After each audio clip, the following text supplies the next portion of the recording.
Тили-тили бом, закрой глаза скорее.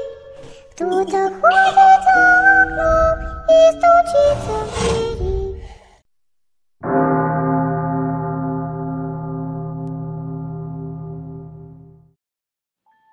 Nagsimula ang lahat ng kababalagan nung nakabili ako ng second-hand na phone sa Facebook group. Isa lamang naman itong ordinaryo na touchscreen na Android phone. Vivo yung tatak. Hindi ko kilala ng personal yung seller at hindi ko na siya mahanap. Noong June 2020 pa sa akin binenta yung cellphone.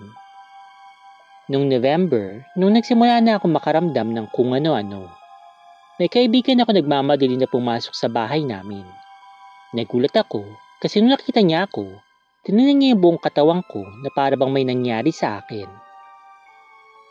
Hoy, okay ka lang? Wala bang ibang nangyari? Sino yung sinasabi mong papatay sa'yo?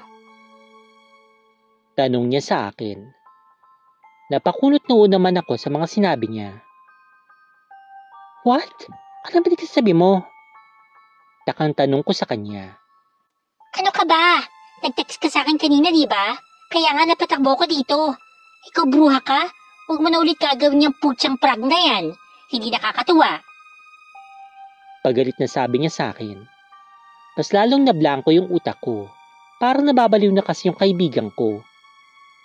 Hello? Nakadrugs ka ba? Ano bang pinagsasabi mo dyan? Excuse me, wala akong tinitext sa'yo. Wala nga akong load eh. Dire-diretso kong sabi. Hinatak niya naman yung cellphone ko nasa kamay ko at nagsimula mag-text sa cellphone niya. Pero not sent ang nakalagay. Nakita ko naman na butla siya kaya napatanong ako. Oh, bakit na naman? God, oo nga. Wala kang load. Pero ano yung minessage mo sa akin kanina? Nagpalit ka na ba ng number mo? Tanong niya sa akin. 13 years old ako nang gamitin ko yung aking SIM, kaya hindi na ako nagbalak na magpalit pa dahil family and friends ko lang naman ang laman ng contacts ko. No, bakit naman ako magpapalit? Sagot ko sa kanya. Halos lumuwa naman yung mga mata ko nung pinakita niya yung message sa akin na sinend ko kuno.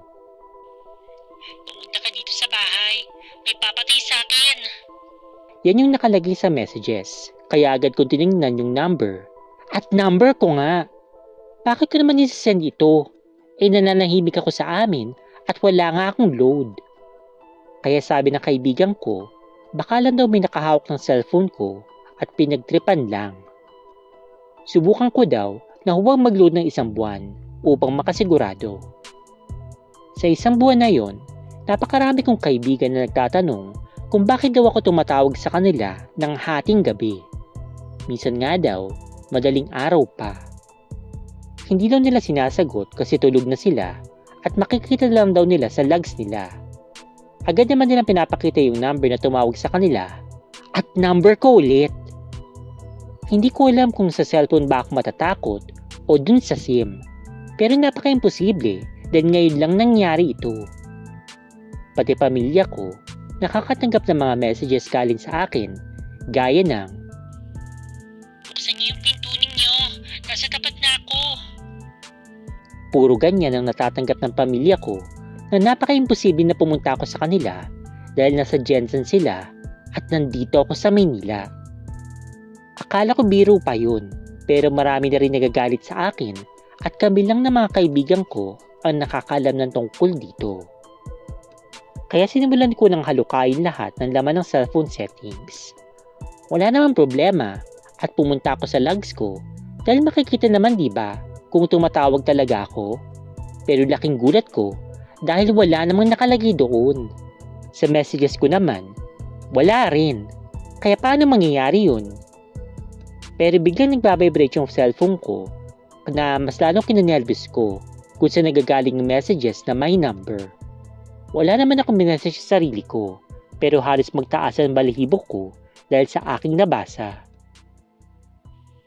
Uy, papasukin mo na ako. Buksan mo naman yung pinto.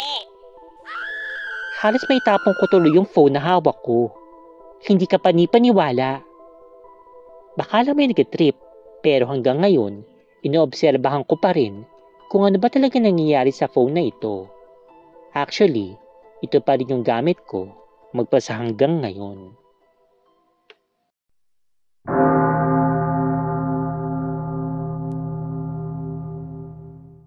Bago ko simulan yung kwento ko, hello muna sa inyo. Ako nga pala si Ayin. Sana ma-post po ang aking kwento dahil first time kong mag-send. Itong kwento na ito ay tungkol sa aking kaibigan at dating ka-dance group na itago na lang natin sa pangalang Jade. 2013, nung magkahiwa-hiwalay kami magkakaibigan.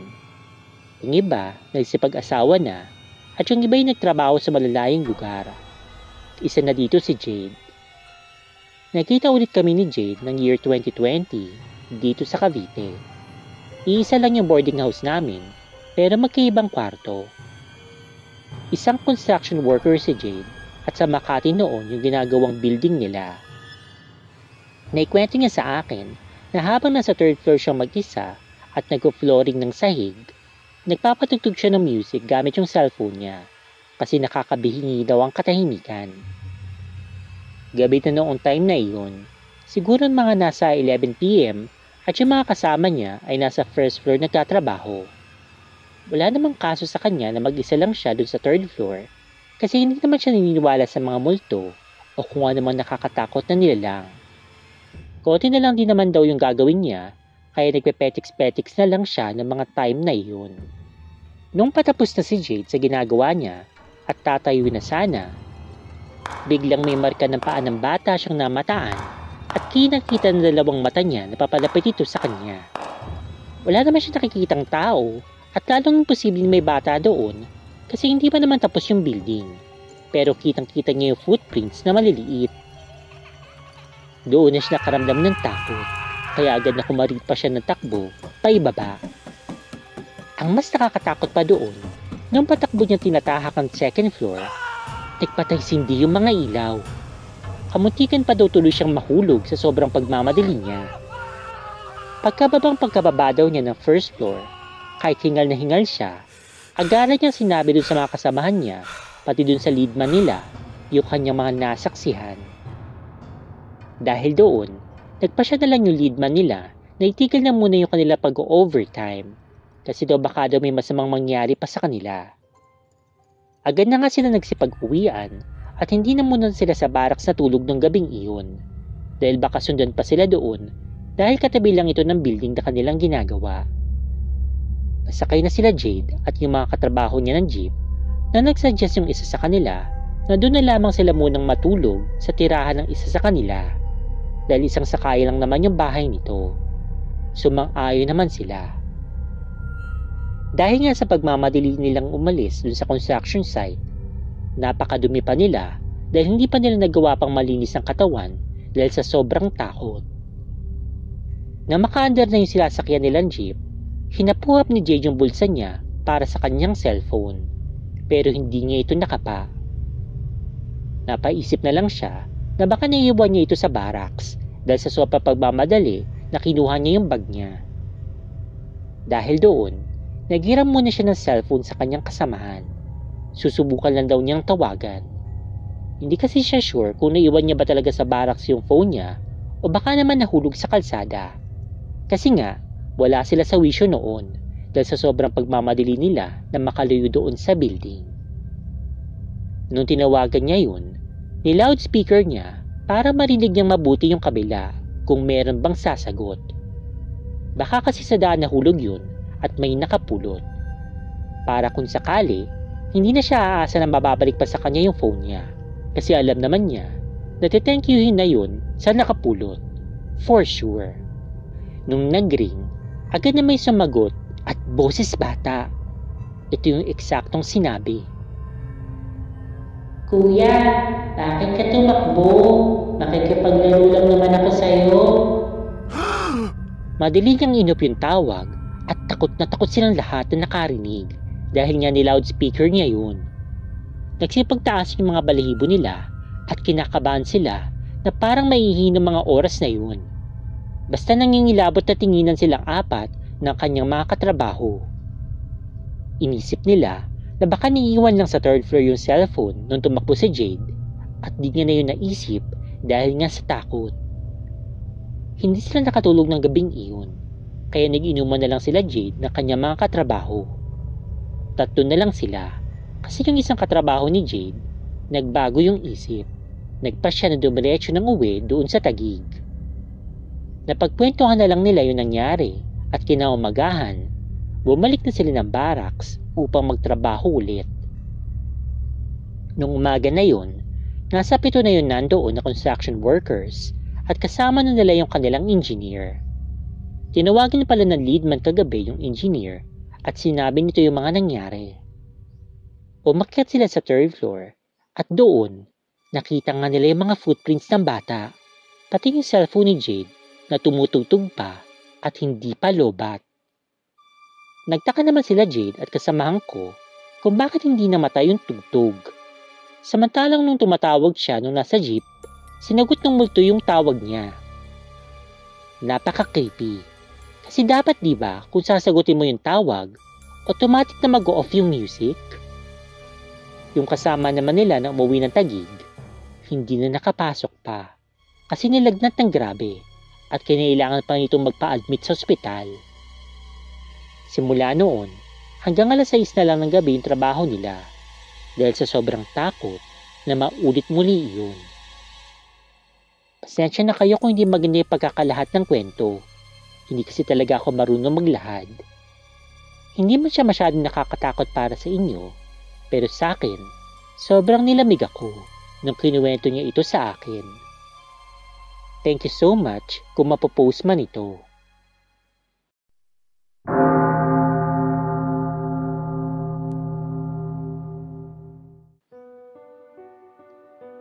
Hello sa inyong lahat.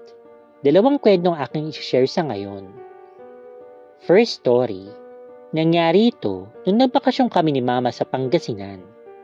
Doon kasi nakatira yung ate ko na kapapanganak lang, so nandun kami ni Mama upang tulungan siya sa baby. Nagsimula ang lahat habang nanonood kami ng TV. Biglang kumalampag yung yero dun sa lumang banyo nila na nasa may labas. Sobrang lakas na para bang tinatambol. Of course, nagulat kami. Tinanong ko si ate kung ano ba yun.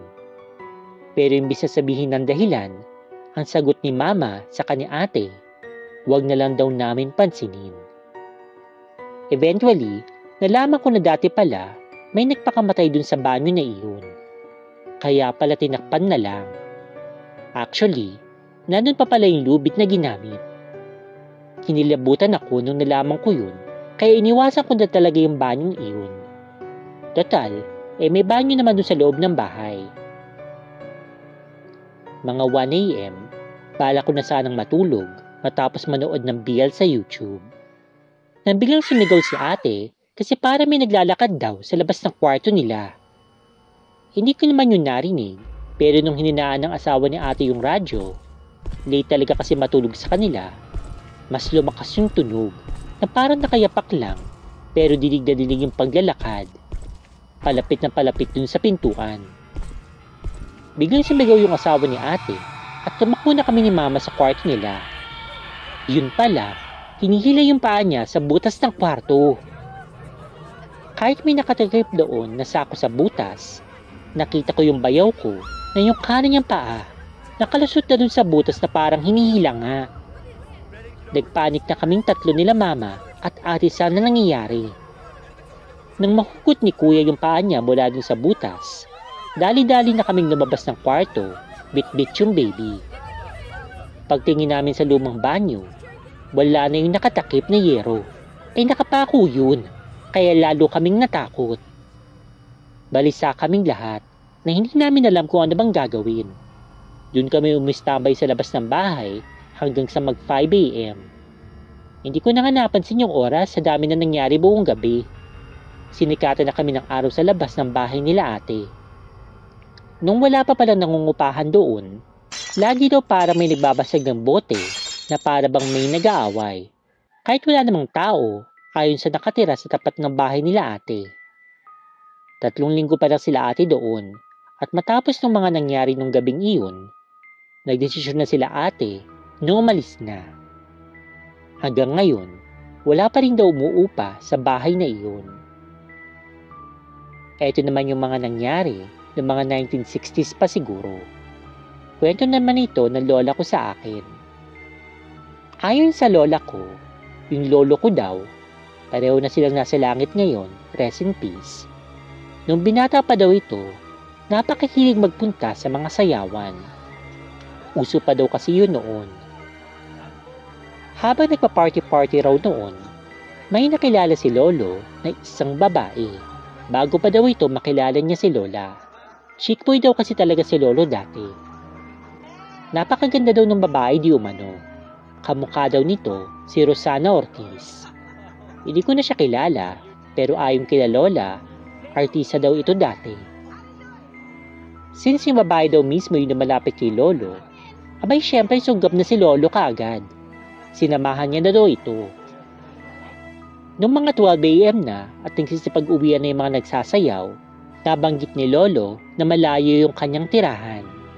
Sabi naman ng babaeng maganda, doon na daw muna si lolo umuwi sa kanilang bahay. Pumayag naman si lolo, syempre binata, inaya ng magandang babae. Aarte pa ba?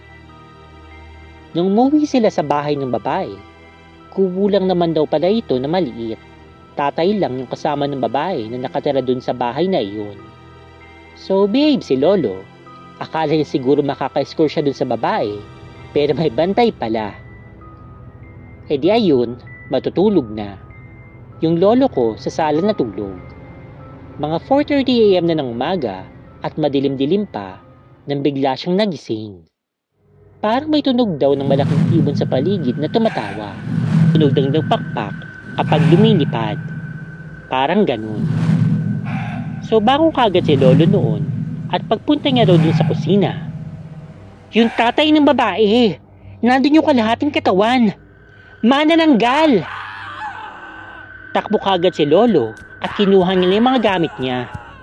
Inumaga na siya sa kakatakbo, pero lagi siyang sa palayan na pupunta. Mga 6 AM na noon, nung may nakita siyang manong na nakasakay sa isang kalabaw. Lumapit kagad siya dito upang humingi ng tulong. Pagod na talaga si lolo noon. Tay, pwede ba makasakay sa kalabaw ninyo? Yung bahay na tinutuluyan ko, bahay ng manananggal! Hapong-hapo, nasabi ng lolo ko. Pero imbis na sumagot, tumawa lang yung nakasakay dun sa kalabaw. Kinilabutan naman yung lolo ko at tumakbo na naman siya ng mabilis. Pero narinig niya pa yung sinabi ng matandang lalaki. Bakit? Anong kinaibahan ng mga nakatira doon sa akin? Pagkatapos noon, hindi na masyadong lumalabas si lolo tuwing gabi. Mahirap na daw dahil baka next time, hindi na siya swertihin pa na mabuhay pa. Rest in peace sa inyo, lolo at lola. Hello Spooky Dolls, good evening. Before anything else, gusto ko sanang batiin lahat ng mga OFW at mga Filipino immigrants, pati na rin po yung mga Pinoy na tulad ko nandito po sa Pilipinas, at yung mga taga-ibang dimensyon at taga-ibang mundo na tumatangkilik at sumusuporta po sa Dolls and Spooks. I hope that you're all doing well. Okay guys, so discuss po natin yung mga kwentong aking binasa sa video na ito. So again, ito pong mga kwentong ito ay mula po sa Spookify Story. So nakalagay na lang po sa description ng video na ito yung link ng Spookify Stories at kung interesado po kayo manood, interesado kayong magbasa ng nakakatakot na kwento, so just go ahead and click the link para po makapunta po kayo doon sa page na yon.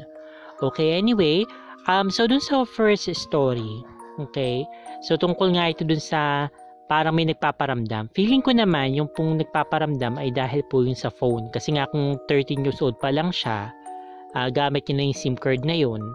Okay, malamang hindi yun yung SIM card, yung may problema dun. Kasi yung ano bang bago? So yung bago syempre, yung phone, okay? So yun yung nagsimula yung kababalagan mula nung nakuha niya yung phone na yun. So di natin alam kung ano bang meron dun sa phone na yun. Marami naman ng kwento na, yung mga siguro itong phone na ito magaling sa namatay na tao, baka karubal-dumal pa yun nangyari. Alam naman natin yung may mga na hold up, mga in-snatchan siguro sa sobrang pagdanais na makuha yung cellphone. napatay pa yung may-ari, ganyan. So, mahirap talaga. Siguro, hindi ko naman masasabing huwag tayong gumamit ng second hand na phone. Minsan talaga, parang ako mahilig din ako sa mga second hand.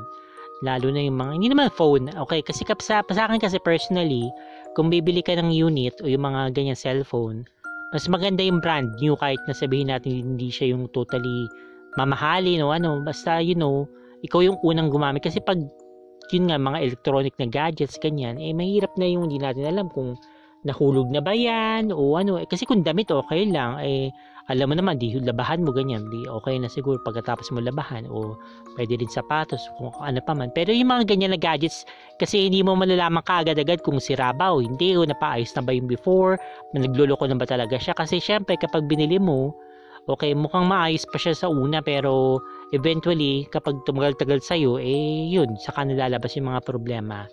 Pero besides that, yung sa kwento nga natin dito, yun nga, may nagpaparamdam sa kanya. Okay, or at least ginugulo yung mga taong kakilala niya kasi nagte-text daw, tumatawag daw kahit di naman siya yung nagte-text at tumatawag. Okay, so very weird. Okay, so hindi natin alam kung ano bang meron tungkol dun sa story na yun. Baka ano bang purpose nito, gusto bang, siguro nagpaparamdam nga yung may-ari ng phone na hindi nga ito matahimik. So pinaka best nun, kung ayaw naman niya ng ganong klaseng buhay, okay, manap nga na siya ng bagong cellphone. Palitan na lang niya yung kapag kaya ng bumili ng bago. Anyway, yan. Sukinat ko kasi naubo ko nun. Anyway, so dun tayo sa second story. So yung second story naman, regarding naman to dun sa karanasan ng isang construction worker doon sa building na yun. Now, I have a theory kung ano bang nangyari. Okay, so alam naman natin usually kaya may mga Jun. Yun ang tawag nila sa mga batang nagpaparamdam supposedly sa mga building, mga call center, ganyan. Sabi daw nila, di ba yung na inaalay daw yung bata, ganyan, para daw maging matibay daw yung pundasyon ng building para hindi ito yung parang mag-collapse o kung ano man, kailangan daw mag-alay daw ng dugo, o actually hindi lang dugo kundi tao talaga, at usually bata. Okay, yung inaalay nga nila yan sa mga ganyan, sa mga buildings, sa mga tulay or mga infrastructure na ganyan. Now, ganito guys, so malihis tayo na kaunti pero may kinalaman pa rin naman. So hopefully, okay, may maranasan din ako kasi ganito guys, dun pala sa building kung saan ako nagtatrabaho ngayon, since bumalik na ako on-site, dun ako sa office ulit nagtatrabaho, hindi na ako work at home. May nagpaparamdam daw. Okay, so sana maranasan ko guys kasi actually nagpaparamdam daw yun. Itong weird, hindi siya nagpaparamdam tuwing umaga. Hindi siya nagpaparamdam tuwing gabi. Although may mga nagsasabi na parang nakakita daw sila o ganyan. Pero mas nagpaparamdam daw ito kapag mga kaunti na lang yung tao. Usually sa umaga, kasi nga panggabi talaga yung trabaho namin since call center nga yun. Okay, and then ito guys, kasi nag-request ako kung pwede ako malipat sa umaga. So, maaaring one of these days, magpapang umaga na ako. So, mas maganda nga yun. Okay, kasi nga syempre, tulog mo gabi, ganyan. So, parang normal na tao lang na makakatulog ka ng gabi. Mas maganda yun para sa akin since yun nga, in-advise din kasi ako ng doktor ko na kung pwede ako magpalipat. So, magpalipat daw ako. And then, yun nga, may opening sa pang-umaga. So, doon ako malilipat. But, yun na nga, guys. So, marami kasing kwento na, yun nga daw, may mga bumubulong-bulong daw sa kanilang tenga habang wala naman silang katabi. Gumagalaw daw mag-isa yung mga chairs, parang inuusog, yung parang tinutulak, ganyan. Tapos, may mga nagtatype daw sa mga keyboard habang wala namang tao talagang ibang nakapaligid sa kanila. So guys, fingers crossed, maranasan ko yun guys. Okay, since gusto ko talaga kasi maka-experience ng nakakatakot ng talagang multo, ganyan. Then ito pa yung pinaka-creepy guys, okay. So dun sa building daw namin, okay, meron daw parang according dito sa nakakita, okay, narinig ko lang, okay, na pinag-uusapan nila, meron daw taong itim, okay, taong anino o ganyan, siguro shadow people, ganyan. Itim na itim, pero kulay yellow daw yung mata. Okay, na sumisilip-silip daw. hopefully guys, makita ko siya. Okay? So, pagdasal niyo po na sana makita ko po, ganyan, if ever na pang umaga na po ako, para may makikwento naman ako sa inyo na hindi puro galing sa ibang tao, ganyan, may sarili akong ma-share sa inyo na spooky story. So, pero huwag naman sana umabot sa punto na sinasaniban na ako or what. Okay lang sa akin magpakita, pero huwag na siya sumunod dito sa bahay. Kasi nga, syempre, inaano ko rin naman yung mga tao dito, huwag naman sanang ayaw naman nila ng ganun. Ako lang yung medyo may pagka-weird na mahilig sa mga kababalagan dito. Although mahilig din sila nakakatakot pero ayaw naman nila maranasan sa totoong buhay nila. Ako lang yung medyo malakas-lakas yung loob. Gusto kong ma-experience yan. Pero syempre wag naman to the point na sinasaktan na ako, nagkakasakit na ako, yung nagkakasugat-sugat yung katawan ko, ganyan. Wag naman sanang ganun. Okay, so okay lang makakita ganyan and then ma-experience and then at least may mga stories to tell na ako of my own na pwede ko nang i-share sa inyo. But anyway, yun nga. So, yun, na masasabi ko lang, nakakapagtaka talaga na yung mga building na hindi naman maintindihan ko pa yung mga tipong intramuros, yung mga sinaunang panahon pa nila Rizal na ang dami na nangyari, naging garrison ng mga Hapon, o yung mga sa Kastila, o yung mga maraming na nga naman nagkandamatay doon, na may nga nabuhay, tubira doon, tapos namatay na sila, na-attach sila sa lugar. Pero yung mga bagong building na katatayo lang naman, siguro na ang mga edad lang, mga 10 years old, pero nakakapagtaka na may multo na doon kaagad, diba? So, very, very strange talaga. Okay, doon naman tayo sa pangatlong kwento. Actually, pangatlo at saka pang-apat, since dalawa yung shinare niya na kwento. So, doon sa first story, hindi natin alam kung multo nga ba talaga ito, okay, or aswang, kasi may bagong panganak nga din na baby, so baka combination. Pero guys, kayo, tanong ko lang, kayo, kung if ever man na kunyari may bahay na mura, okay, either binibenta o pinapaupahan, okay, parang convenient para sa inyo kasi malapit sa trabaho nyo, yung malapit sa eskwela, sa ospital, yung mga ganun ba, kumbaga parang okay na okay yung lokasyon, kung sa lokasyon, at saka sa okay din siguro yung itsura.